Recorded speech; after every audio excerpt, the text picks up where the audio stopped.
Hello and welcome to another Fresh Upper Stalls. I'm still here at the Lost Theatre covering the Face-to-Face Festival Solo Theatre, and tonight I'm joined by Ant Babajee. Hello. Hello. So we've just been to see A Time to Speak, which is a collection of new solo pieces of writing exploring modern day issues around HIV.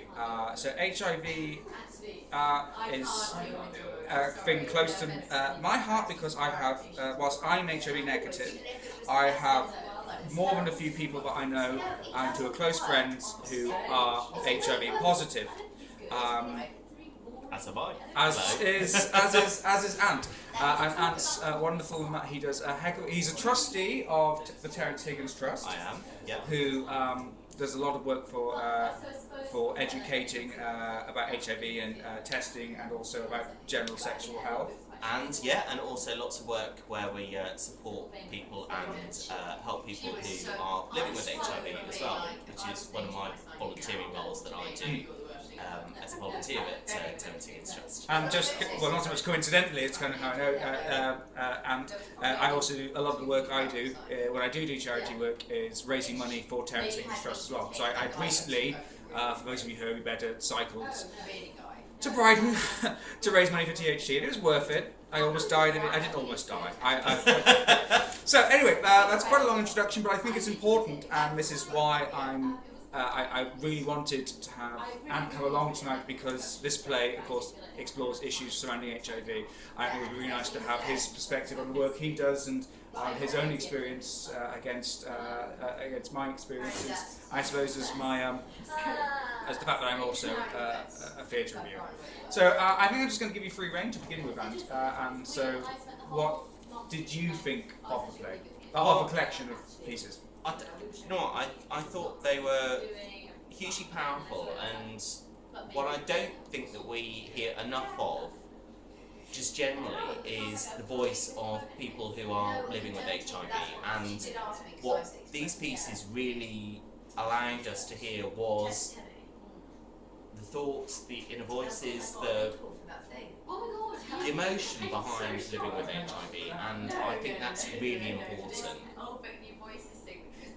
What I loved about it is I love the fact that some parts of it I found really challenging. Some parts of it made me think, as someone who's very supportive of HIV charities and very aware of the condition, but being negative myself is always going to be a limited empathy that I'm going to have. At least I think so. Actually, I would challenge that. You know,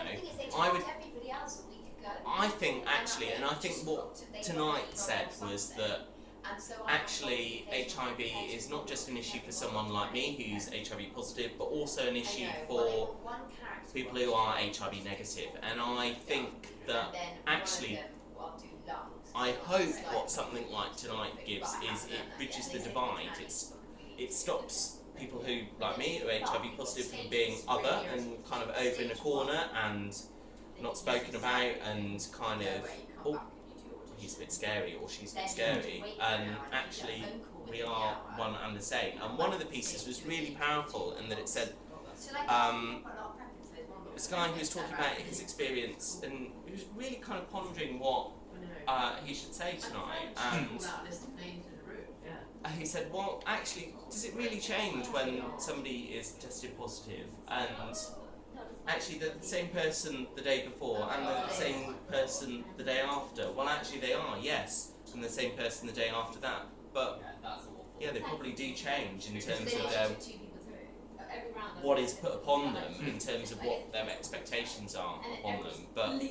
But actually, I found that really powerful. Actually, thinking about really, it's HIV is not just a problem of. It's not just a thing for people who are positive to think about, or people who are involved in HIV charities to think about. It's actually all of our problem. It's an issue that's out there, and really we really need to think about it. I think it's interesting that kind of like. I think that the breadth of the pieces that are being done here. I think it's difficult not to come away being sort of challenged or provoked or made to think about any of the issue. There's a real wide variety. I mean, one of the favourite ones was the one by Aisha, and I should remember her surname because I interviewed her the other day. Watch that, please. Aisha Casey Hayford. I love the one looking at sort of how people in Ghana deal with health issues culturally. And what that meant to the character she was portraying. And for me, it was also theatrically one of the most bolder things because it was recorded voice and then dance. And that was one of the, it was a beautiful performance. yeah. It was one of the ones that spoke to me most because it's like it made me think. And I suppose it's kind of a trap you sort of fall into as a gay man, that HIV is so centred, and especially growing up, having sex education in the 90s, like just after the HIV/AIDS crisis in the 80s. But it just seems so. You get used to that HIV is gay men, and it's absolutely not. And I know that, but it's a thinking trap. No, it's not. It really isn't. And in this country, so many people who are HIV positive are not one of those traditional marginalised groups that we might think of. So, I know people who are HIV positive who are straight men, who are straight women, who are not any of those groups that you might automatically associate with being. And that was explored affected by excellently HIV. tonight. We had people, we had stories of people with HIV from all spectrums. I mean, when we were talking about earlier before doing this, was the piece. I have no idea if this is in order. I'm doing it. No, it is in order of appearance. It is an order of appearance. It says an order of appearance. So it would have been Jessie Wilde and the piece she was performing about being a straight woman who with HIV on Tinder, which was balanced marvellously with humour and also with severity about the issue. But I just. No, I mean, it rang true with me as someone who uses Tinder as well and other dating apps. And as someone who's positive, it's always that kind of thing about when do you tell someone? When do you disclose straight away? Do you say it until a first date? If you meet someone in a bar, do you tell them? The first thing you tell them, of course you don't, but it's really difficult. When do you tell someone, and what is their reaction going to be? And someone who's positive, you try and second guess that, and it's really difficult. And do you know what? I was talking to someone just last night who was researching an article about disclosure, and do you know what? That is singly, in spite of, I'm been living with HIV for nearly 8 years and have hugely supportive friends. I'm very open about my status, and yeah, it's difficult. It's really difficult. If I meet someone new and someone who I like and that I quite like to be in a relationship with, how do I tell them? It's really difficult. And I guess, how do you make that easier? How do you? I've given a lot of thought to that, and I suppose maybe the way you make it easy is by just talking about HIV a lot more, making it not such a kind of an alien thing that's over in the corner that nobody talks about anymore. And I really think that was really really brought to the fore tonight, actually. So what I'm finding interesting about doing this special stalls, because I know I usually spend a lot of the time speaking about the play itself, and it's a critical thing to do. But what I think is a success of this thing is the fact that this video we're doing now is mostly talking about the issues. We're not talking much about the play, but I think that's what the success of this is like. And there's different things that we cover a lot of the basis from people born with HIV, contracting it through having been born, for people who contracted it through whatever reasons. But we're not. There is so much to talk about the actual productions, about the actual actors themselves, which I will address in the full written review. But I think the success of it is that we've come out talking about the issues. And I know you're one so willing to talk about them anyway, just because of the work you do. But I still find it fascinating. I still find the fact that despite discussing these things with you before, that we're finding new things to talk about through this piece. And put it this way, my experience of living with HIV is not everyone's experience. Yes. Everyone's experience is of being diagnosed, having to come to terms with it, and living with it, and hopefully really coming to terms with it and living successfully with it is it's tough, and it's for everyone it's different. You know, some people, you know, I obviously go to appointments at my HIV clinic every couple of months, every 6 months, because everything's kind of okay for me. And for some, you know, for some people, their only connection to HIV and the only time they want to think about it is when they have to turn up at their clinic to have their blood tests, to check how their CD4, their immune count is functioning, how to check whether the virus is still undetectable, still suppressed within their bloodstream. So for some people, that is how, you know, that's the extent to which they want to deal with it, and they really don't want to deal with it anymore, and that is absolutely valid. That's an absolutely valid way of dealing with it. For someone like me, I kind of make it much more of an issue, and I'm very open about being HIV positive, but really, absolutely, both ways of dealing with it are completely valid, and I totally understand why it's so difficult to talk about. So difficult to talk about as someone who's HIV positive, and by association, why it's so difficult for someone who's HIV negative to talk about being positive as well.